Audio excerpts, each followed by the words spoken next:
Hey, how are you doing, girl? How are things going? You feeling okay? Is your life going as you have planned, as you've anticipated to go? Anticipated it to go? So good morning.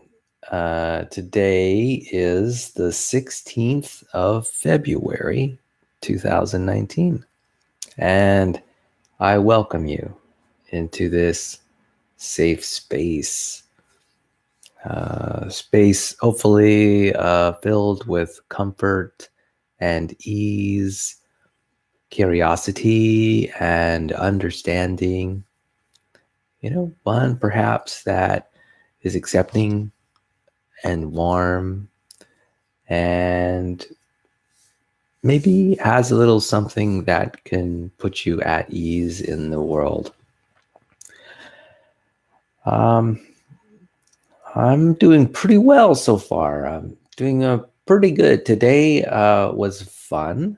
I made a batch of cornbread in my kitchen today in the oven, and I neglected to add salt, but otherwise it tasted great.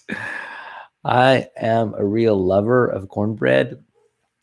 And I think what I'm going to do is I have an interest in finding recipes for cornbread, all kinds of recipes for cornbread. And I think I might just seek out the finest cornbread that I can find.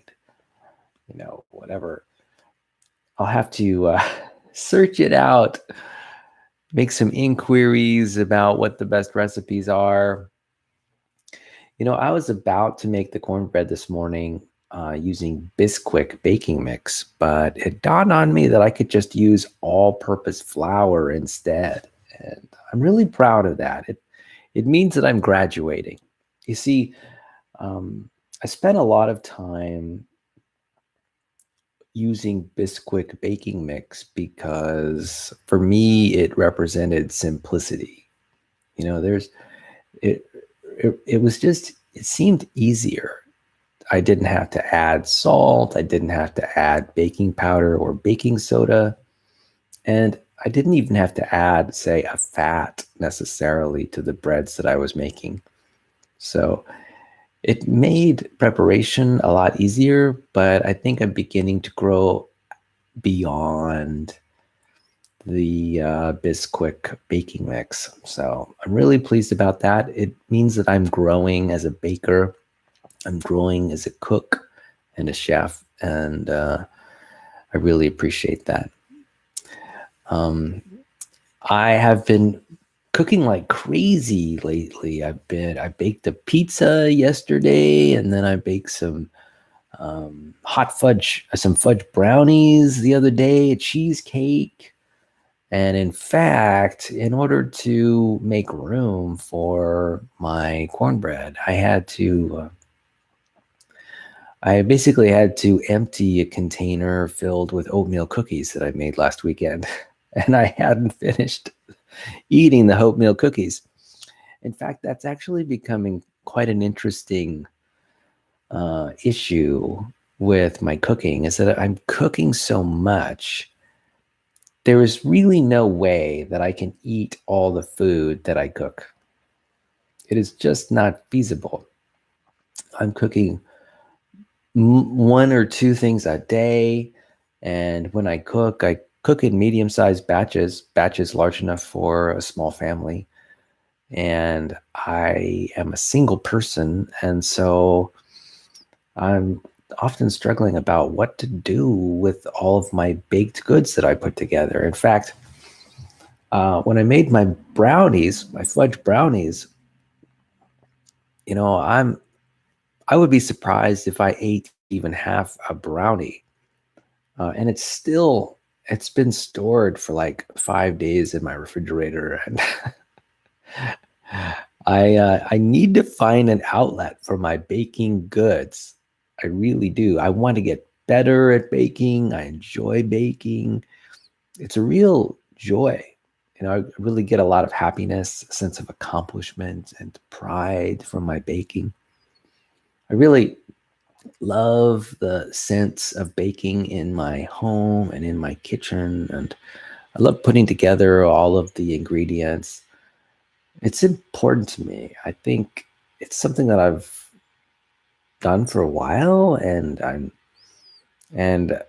my interests are just blossoming right now. And I do need to find an outlet for all of these baked goods. I kind of need a little family to, to feed all these baked goods to. Although, let me give you a caveat about that. The stuff that I make and bake really isn't that healthy. I've made yellow cake and chocolate cake, and I'm not all too sure that I'd necessarily want other people to eat what I'm preparing. I cook for enjoyment, and I don't necessarily cook to eat the food that I make.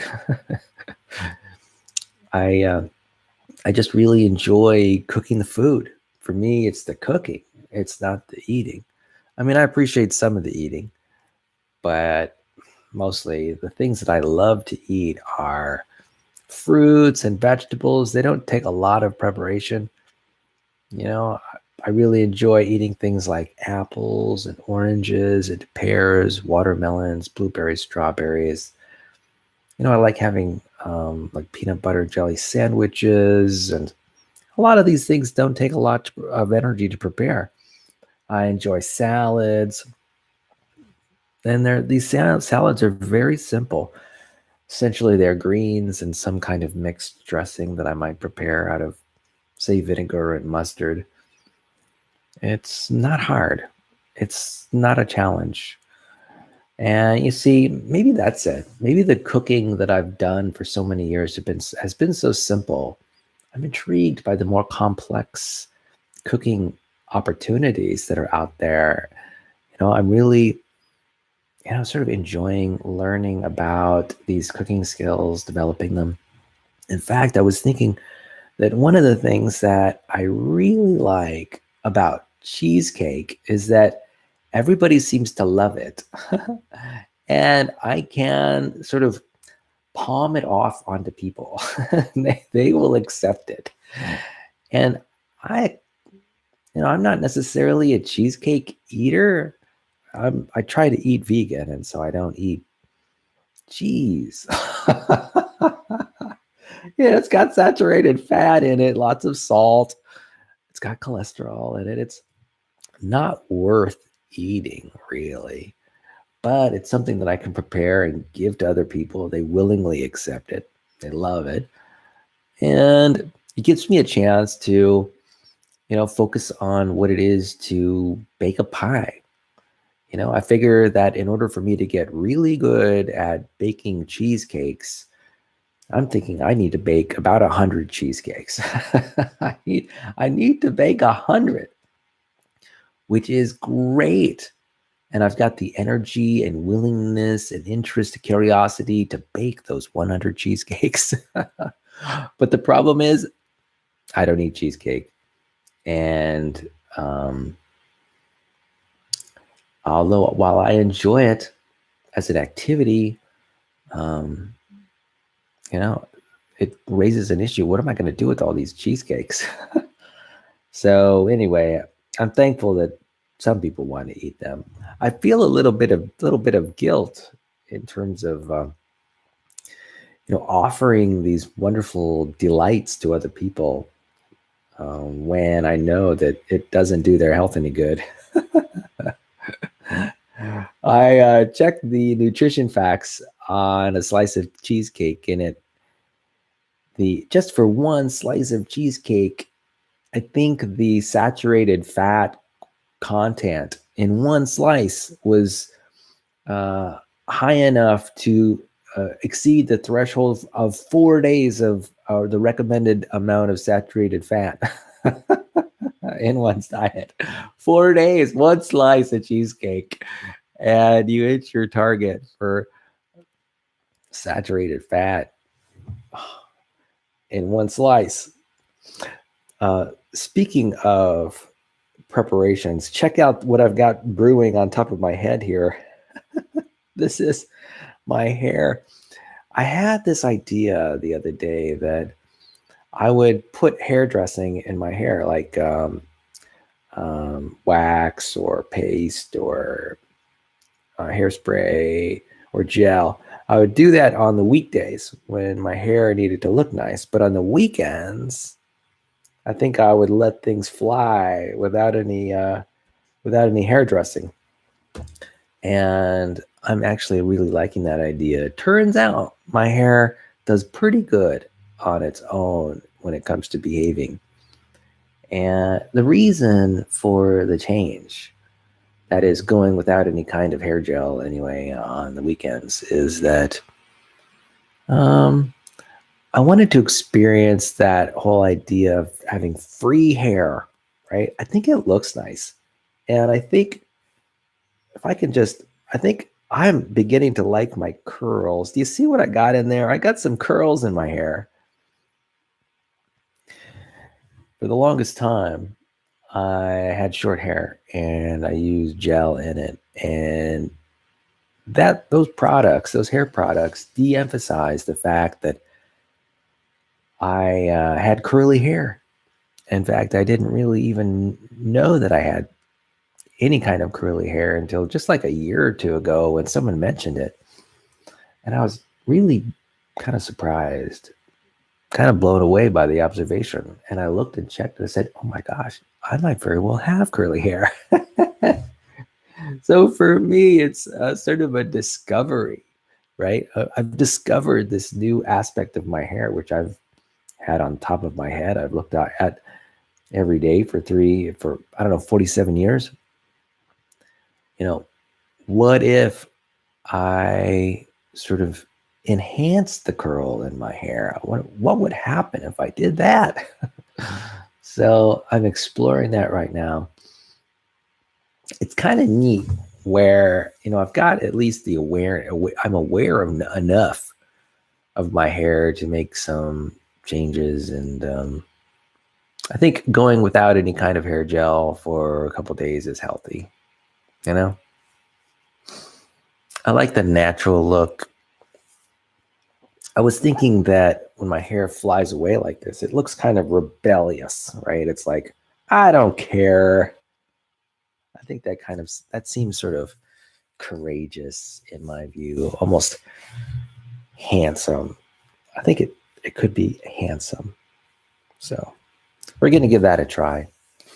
We're going to let the hair grow out. We're going to use less hair gel, and I think it's going to be good for me. So looking forward to that.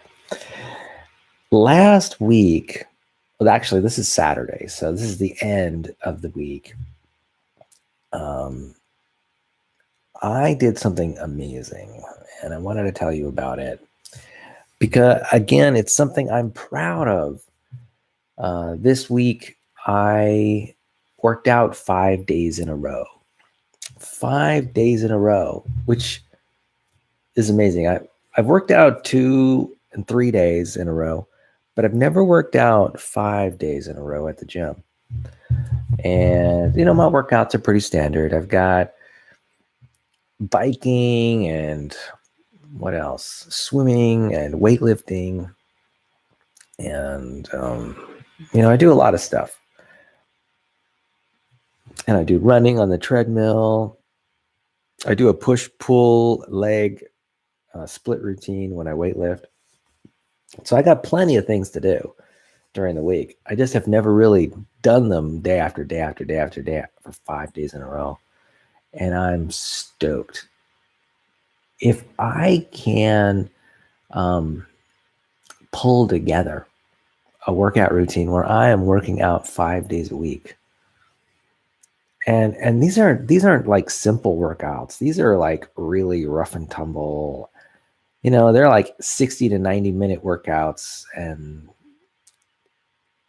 if I could sort of maintain that energy and drive and enthusiasm for working out and work out 5 days a week, that would be amazing. Can you imagine the access to energy that I would have as a result?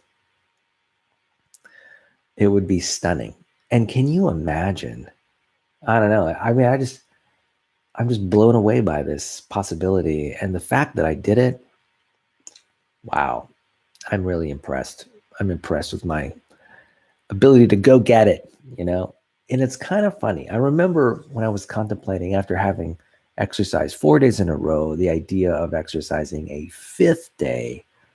There are parts of my brain saying, no, no, don't do that.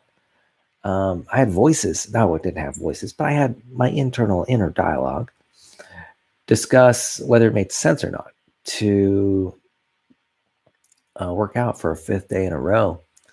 And generally, I didn't think it was a good idea because my workouts were hard and I was sore. But I did it anyway, and it was not a problem.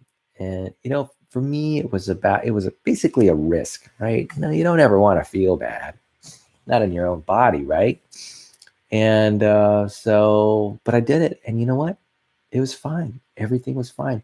It turns out, I'm guessing, that I must have had kind of a mental block. There was some reason, maybe when I was younger, 5, 10, 20 years ago, I decided, no, I don't work out 5 days in a row. And, I might have had really good reasons for that rule, which is a very self-protecting rule, right? Certainly, I'm interested in sort of maintaining my health, and working out too much, I think it's universally recognized as being a problem. But how much is too much, right? It's different for every person, right? And I've been working out pretty regularly for about a year now, maybe a year and a half. So not a long time if I've been working out regularly. So this is new ground that I'm covering.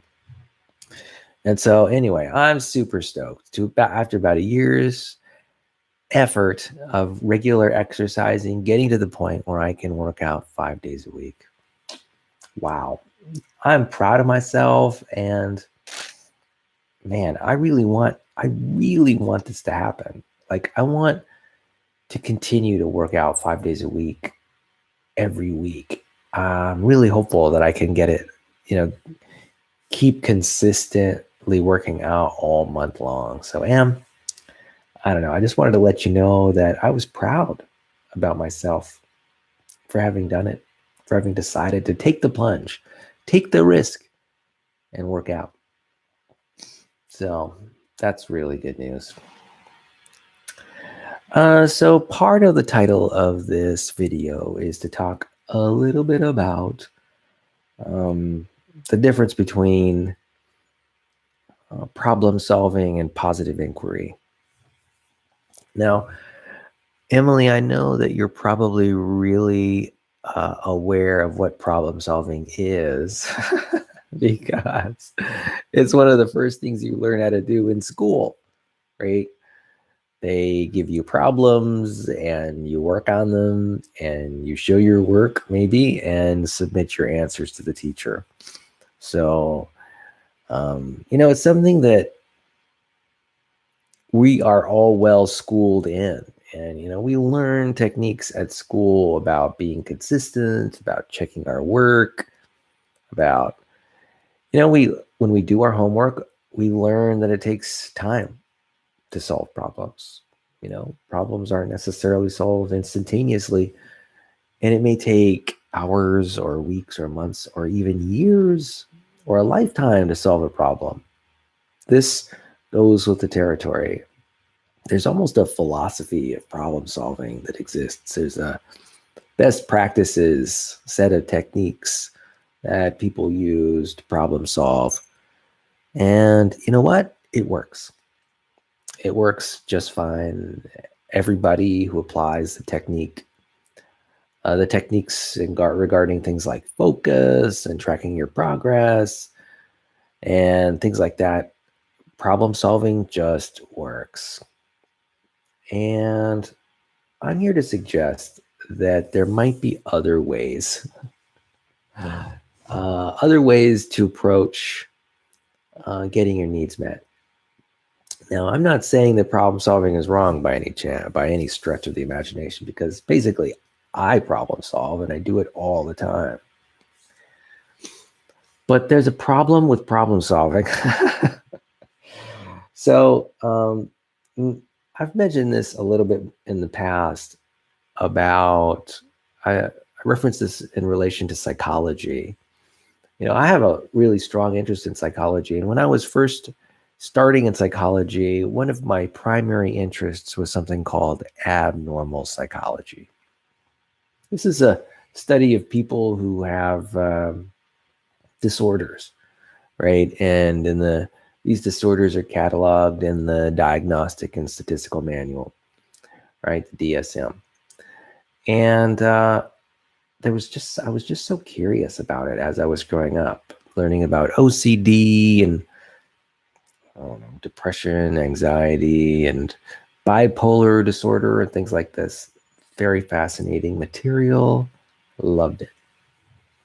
Very intriguing to learn about all the phobias and all that stuff.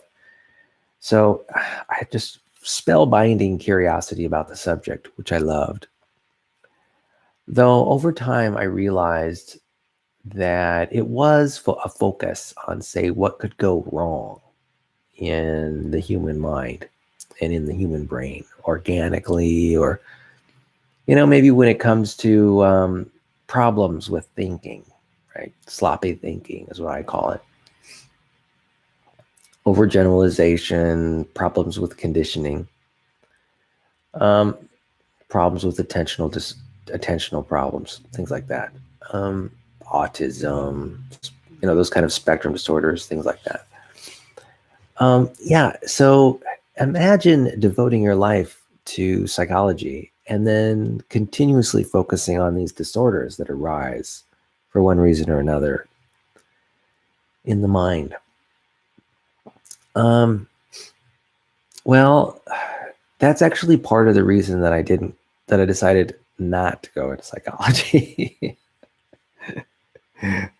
Because it was just too much in terms of the focus on the negative. Now, thankfully, today things are a lot different. There's a whole new set of, there's something called positive psychology, which has arisen, and I'm kind of a fan of. I'm not wild about it, but I think it's on the right track. And that's not to say that the regular psychology is a problem, or even may need to be adjusted. I'm sure there's reforms that are necessary, but I really like this positive psychology sort of adjunct to the discipline of study of the mind and the brain. And the reason I like it is because the focus is on what makes life happy and enjoyable, what helps a person to flourish, what helps them to think more clearly and more rationally. It's something that really appeals to me. And, ever since it originated a few years back, I've been interested in it.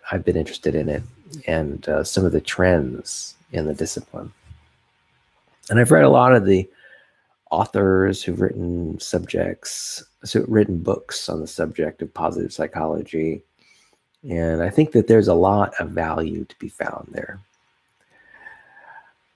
So I want to create an analogy between this negative and positive psychology construct that's happening in the field of psychology. And I want to mirror that with just problem-solving techniques.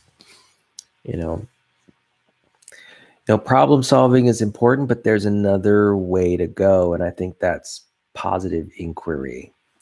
You see, problem solving is a focus on what's at issue, what is of concern. And it really is about describing problems and doing your best to solve them. There's another way to do it, and that's what I'm contrasting that method with positive inquiry. Positive inquiry is more like an exploration. Of course, problem solving is an exploration too. Positive inquiry is sort of where you go on an expedition about and just try to discover things that make your life more meaningful and more enjoyable. You get curious about what's working in your life. What do you value? What are you enjoying in the moment? What did you enjoy in the past? And what do you hope to enjoy in the future? And I really like this approach. It's sort of it's a grasping, it's a valuing of what's good in the world. And the typical problem solving, of course, also values what is good, but it's somewhat indirect, right? You start out with the intent of sort of adding information into a gap, where there's little knowledge, like we just don't know, right? There's the unknown. Both problem solving and positive inquiry have that aspect. Anyway, I like the positive inquiry as a positive inquiry focus. I think it can sort of flip the script in a way. What I mean by that is that, it can offer an alternate way to look at the world. And I think it can be quite helpful. A lot of the problems that people have exist simply because we make them up.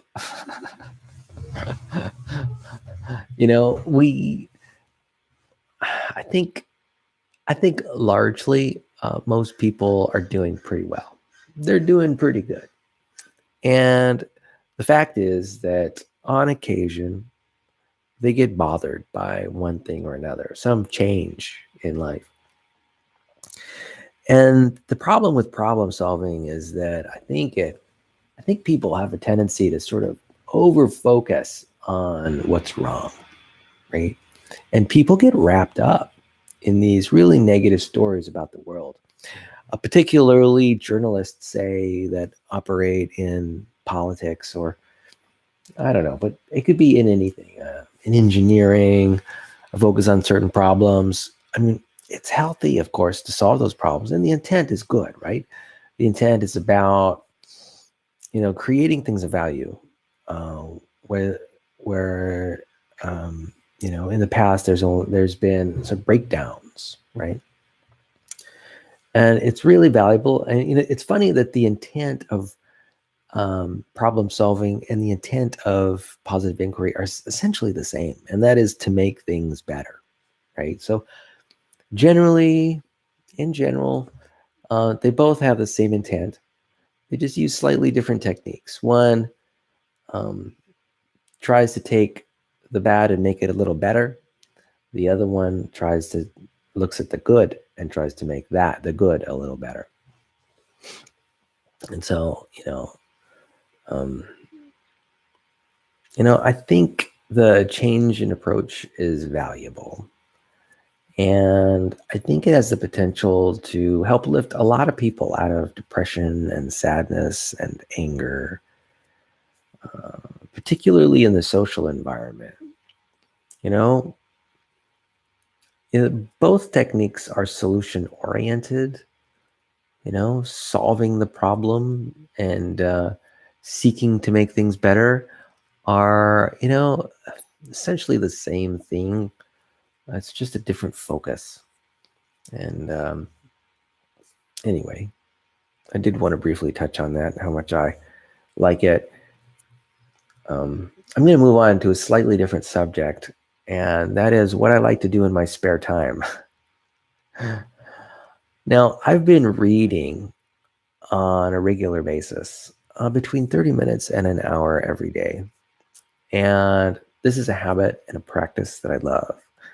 I read in the mornings. After I get out of bed, I read in the evenings before I go to bed. And it's kind of habit forming. It's kind of addictive. It turns out that, in my spare time or when I have a moment's time, I'm thinking to myself, basically daydreaming, how I want to do some journaling right now. I want to do some positive inquiry exercises, and I want to study and plan and schedule and work my to-do list. And it's kind of interesting how that's all arisen. I think it's really healthy, and I'm proud of myself for feeling that way. I've always been a lover of books and libraries and study and reading, and focused on productive habits. And I don't know, I just feel really content right now about the way things are going. And I feel really grateful for things going the way they are. Speaking of things going the way they are, I made plans yesterday. That's right. This coming July, there's going to be a week-long camping trip that I'm going to be going on. And Emily, I wanted to invite you, your mom, and your stepdad to come along with us, or to come along with me. I think that it would be a lot of fun, and I'll be contacting your mom and offering this idea as an invitation for her to at least just consider coming out with me and going camping for a week in Santa Cruz. I think it could be a lot of fun. There's a lot of traditional parts of that camping outing. And anyway, I think it could be really upbuilding, and I think we could really build our relationship and have a lot of fun in the process. I was thinking too that one thing I might want to do on this camping trip is go to Six Flags. Yes, go to another amusement park. I've been focused on amusement parks lately, and there is one. There's Six Flags, something at Wilderness Adventure or something. I forget what the Six Flags amusement park is named, but I think it's just north of Stockton, right? Just north of San Francisco, and certainly north of San Jose. I guess about an hour and a half. So, looking forward to that. I think I might even go to the amusement park 2 times. One at the beginning of the camping trip and once at the end of the camping trip. Why not? Why not? That's what I say. Yeah, it sounds like a good time. In fact, any time that I can spend on roller coasters and eating amusement park food and stuff like that is a good time. Being around people, I don't know. It sounds worthwhile to me. It sounds like something I could sink my teeth in and get some enjoyment out of. Yeah, definitely. It's a kind of celebration, if you ask me. All right, so I might as well go to the sequence or the of my video when I talk about the books that I've been reading lately. One of the books I've been reading lately is MJ Ryan's Happiness Makeover. And when I read a book, I highlight it on my Kindle. And so what I'm going to do is I'm going to go through those highlights. We can discuss them, and you can get some insight into some of the points that I caught when I read the book. And maybe when sharing these ideas with you, you can gain some of those insights too. So one passage in the book that I highlighted was on page 8, and it reads, "He kept focusing on his problems, an unresponsive boss, children who are struggling in school, etc., etc." Yeah. When you over-focus on your problems, I think it's really easy to get lost. Quite often, I think people feel powerless in the face of their problems. Quite often, a problem is really another person. It's not just some aspect of reality, but it's another person. And here's the thing: people have limited or no control over what other people do. And we may have desires, right? Wants. We might have ideas about how other people should behave. And when they don't, that can be very disappointing. It can be quite frustrating. And if you don't have the patience to deal with that or manage that behavior, then you feel really stuck. You often feel angry or sad. This is basically romantic relationships in a nutshell. When they go sour, right? And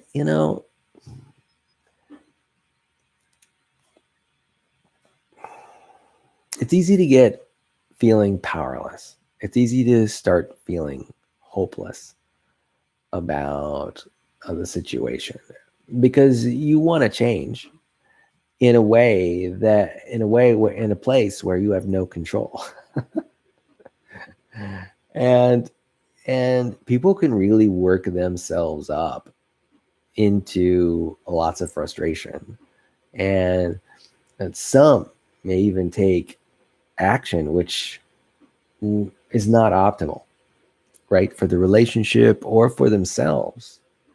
They may take self-sabotaging action that sabotages relationships with others, sabotages people's lives, right? And that itself is actually quite a tragedy when it doesn't have to be that way.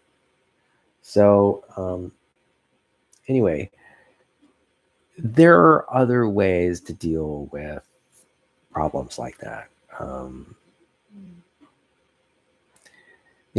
Patience, in fact, can be a solution. I kind of think of patience and anger as being on a continuum.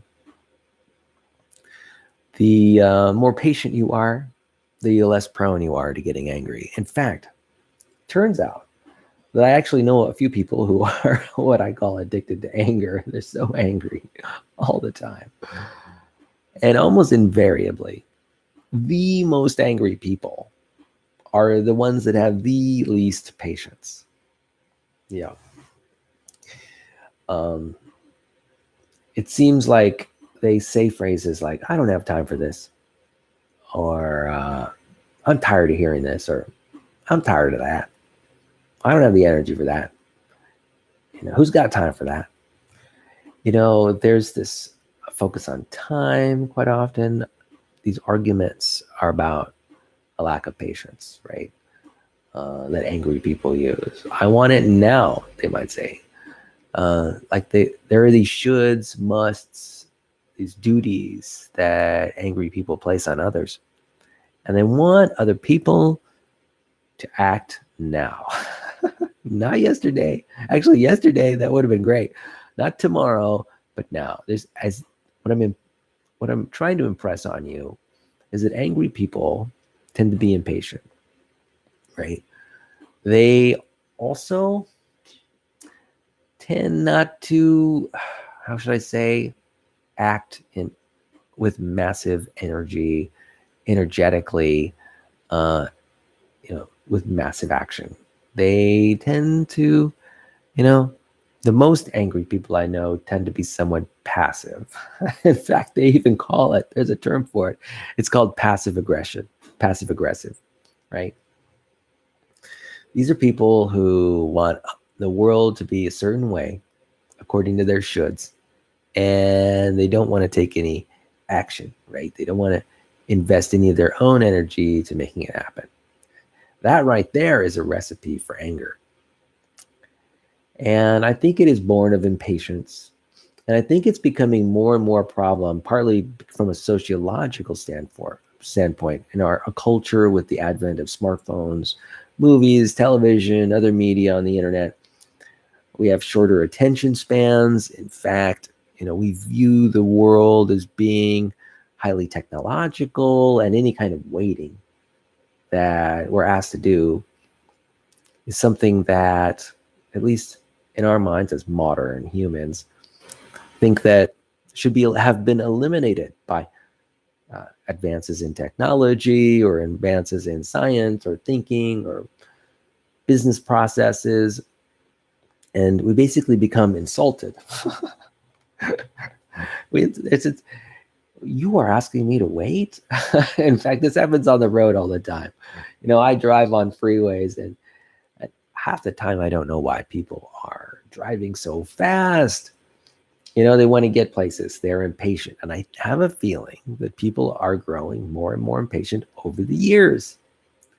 I think that impatience is a problem. And it's causing more anger. It's causing more anger in the workplace, more anger in families, more anger in politics, more anger in society in general. It's this lack of patience.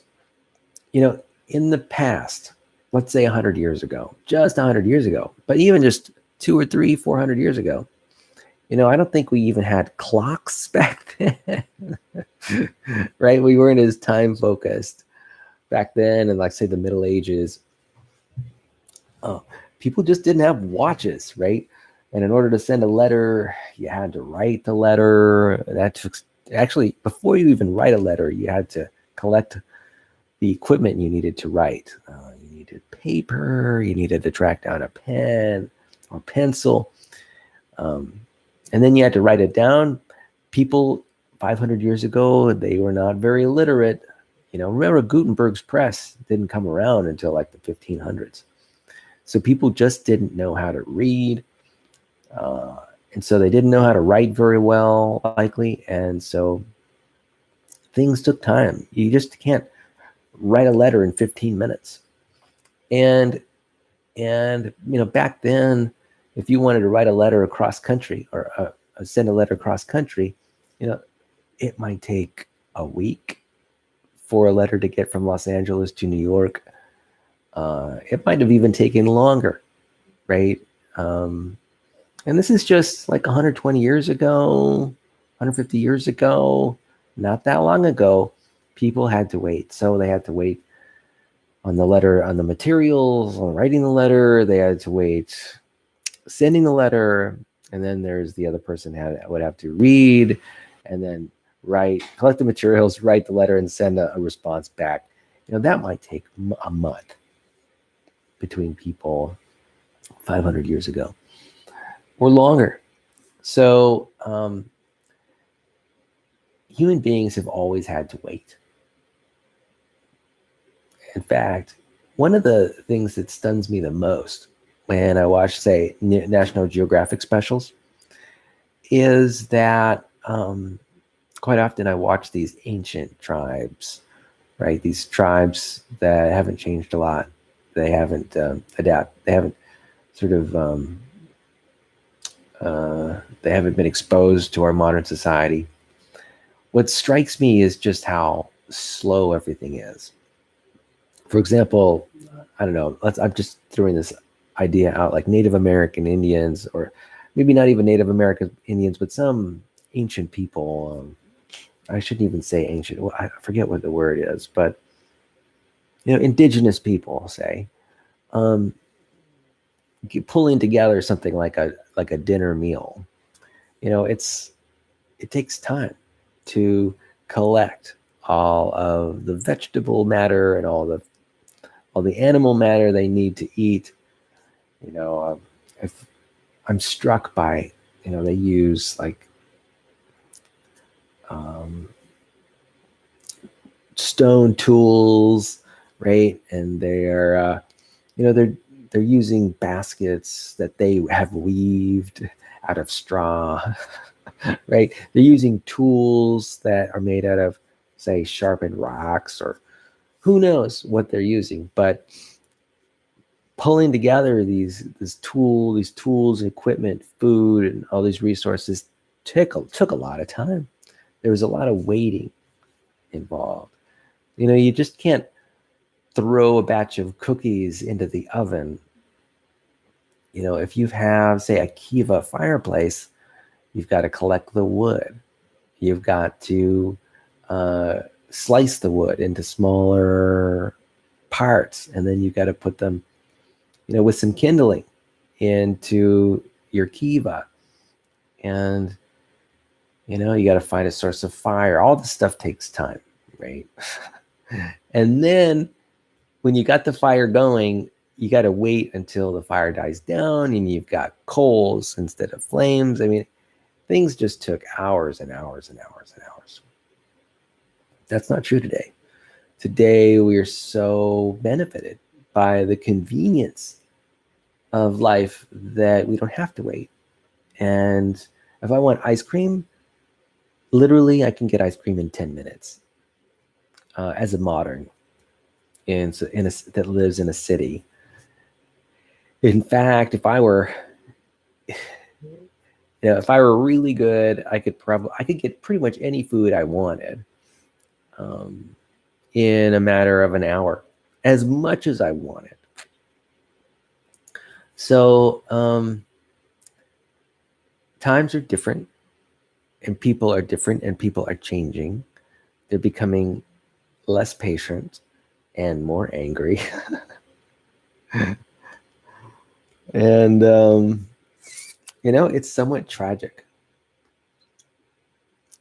I think that the happiness levels are falling to some extent, and along with people's lack of attention or their short attention spans. It gets me to think about how basically brain conditioning, and what an essential, how important it is for human beings to sort of learn how to wait happily. Because it's happening less and less. I think people feel justified in taking sort of maladaptive actions when they're asked to wait. And, this is a really brand new phenomenon. I mean, it's totally new. And it's also getting worse, or getting better, depending on how you think about it. I mean, I have a sense that, things will continue to be more and more convenient in our lives, whether it's food or education or entertainment, or even relationships. I think that things are going to get more convenient. Today we've got dating apps and other things to introduce people so they can start romantic relationships. And I think more and more waiting at all for almost any duration is going to be thought of as an inconvenience. One thing that comes to mind is waiters and waitresses at restaurants. It still takes time to prepare food, but people have such high standards now. I honestly don't know how waiters and waitresses do it. I feel really lucky that basically, I mean, it's really true that I basically eat breakfast, lunch, and dinner at home. I prepare it myself. And I prepare it even if it means that I've got to wait 30 minutes or even an hour for my pizza to be made, right? For me, baking in the kitchen is about first doing the dishes, then doing the baking, right? That takes time. And then after doing the baking, doing the dishes again so that I've got a clean kitchen. It's a whole process. And, I don't take for granted all the energy that goes into preparing meals at my home. But patrons of restaurants do. They take it for granted. They take it for granted that they can order a pizza, a custom pizza, say, for a group of 5 people, say a family, that's half pineapple, half mushroom, and they can get this 20-inch pizza that tastes so good that it's miraculous and receive it in 20 minutes or less. I mean, and that's the norm. That's like the standard attitude today that, you know, people aren't willing to wait for their food to show up. It's kind of funny.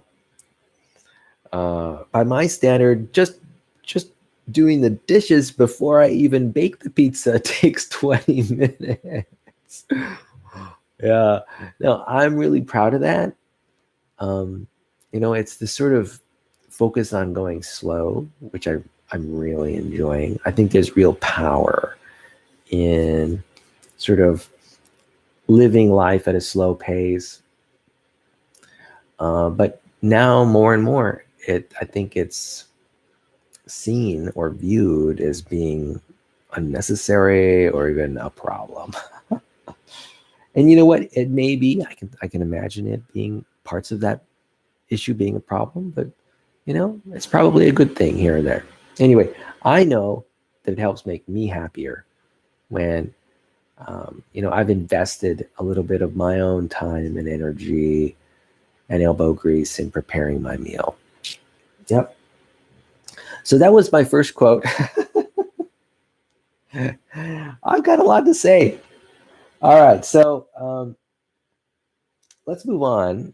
I'm still on this book by M.J. Ryan. I believe that I'm on the first chapter of the book Happiness Makeover, and the next passage is a passage I highlighted on page 8 of the book. And this is what it says. It reads, "People who are happy are more appreciative," he told me. "They take action on the things they can in their lives and don't worry about the rest. And they smile more." So,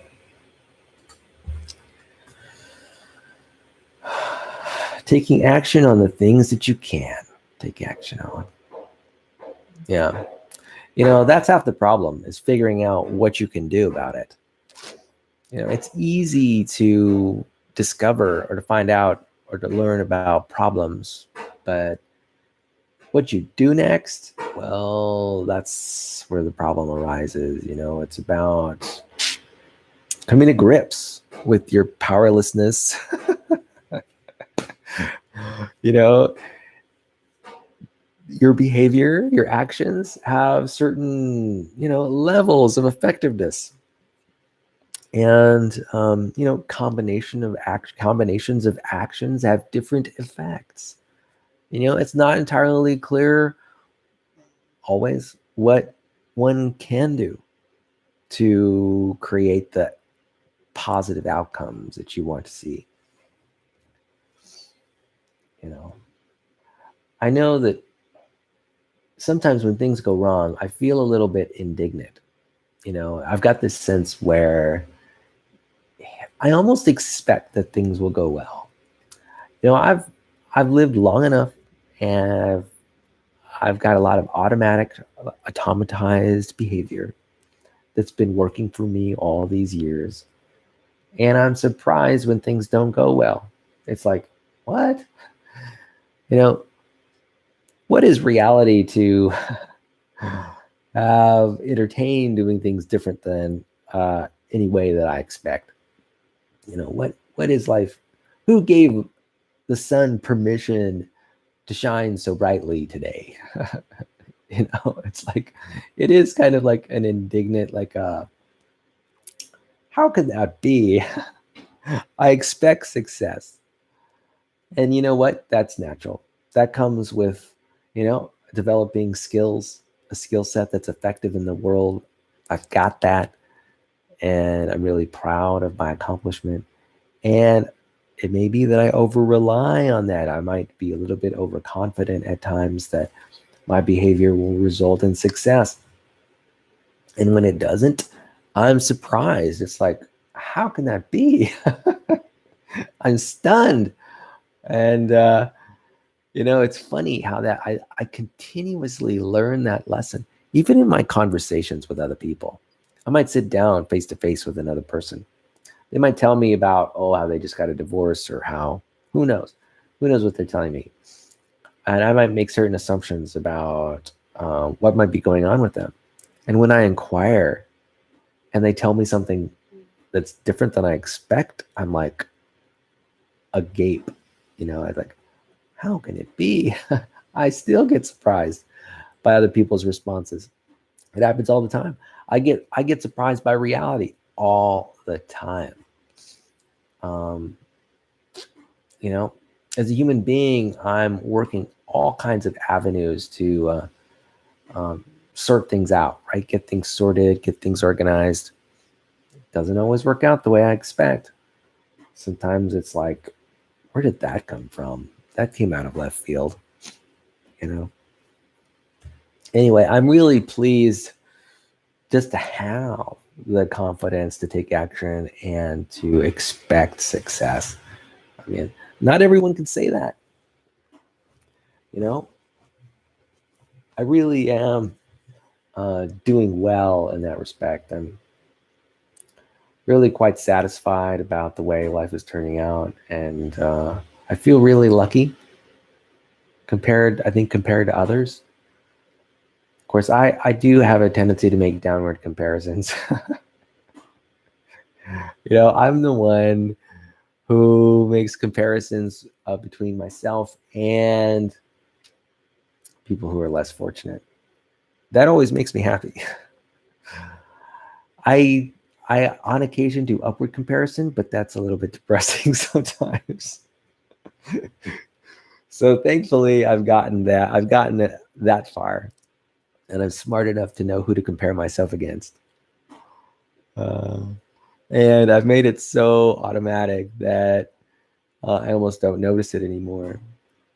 One thing I realized, and I've known for a long time, is that things can always get worse. They can always get worse. You think you've hit rock bottom? No. I think it's funny. It's not funny at all. But things can always get worse. You can always lose some level of energy, your energetic outlook. You can always lose a limb. You can always be in more pain. Things can always get worse. You can always have less money and less time. It's kind of funny. I recognize that as the truth. And the fact that things aren't worse helps make me happy. It sort of buoys me up to know that, well, there are people who don't have arms and legs. There are people who don't have their vision, or they don't have their ability to hear. They can't sense pain. There are people who have joints that don't function. There are people who have mental illnesses and they can't take care of themselves. They can't bathe. There are people who have Alzheimer's, and there are people who take care of Alzheimer's patients. These are really tough places for a lot of people, and my heart goes out to them. And but it helps me realize that things can always get worse. And it doesn't take much, right? An earthquake here, a car accident there, maybe getting sick with a virus. Yeah, I don't really have to do anything, and one of the million parts and pieces of my body could suddenly misfire, right? And my aorta splits, right? I get a stroke or something like that. Things could go real wrong real fast. A next door neighbor could accidentally light their apartment on fire. We as human beings are really hanging on a thread. This planet that we're on is an amazing resource for us, but really the planet is in the midst of outer space, which is a vacuum where human beings can't live. And we've only got this planet, and in fact we only have the surface of the planet. We couldn't even live beneath the planet or beneath the water, the surface of the water. We are really a fragile species, fragile people who could be taken out in a moment. I mean, all it takes is a supernova in our general part of the galaxy, and we could easily be wiped out. Just wiped out. How many billions or trillions of stars can we see from our vantage point here on Earth? Just one of those, if those went supernova too close. we'd be goners. Anyway, I wanted to leave you today with that happy thought. And I hope you have a wonderful weekend, a wonderful President's Day this coming Monday. I hope you're enjoying your time at school and in your track and field activity. And I'm kind of interested in the books that you're reading, and I'll be in contact. I hope you're doing well. And that's all for now.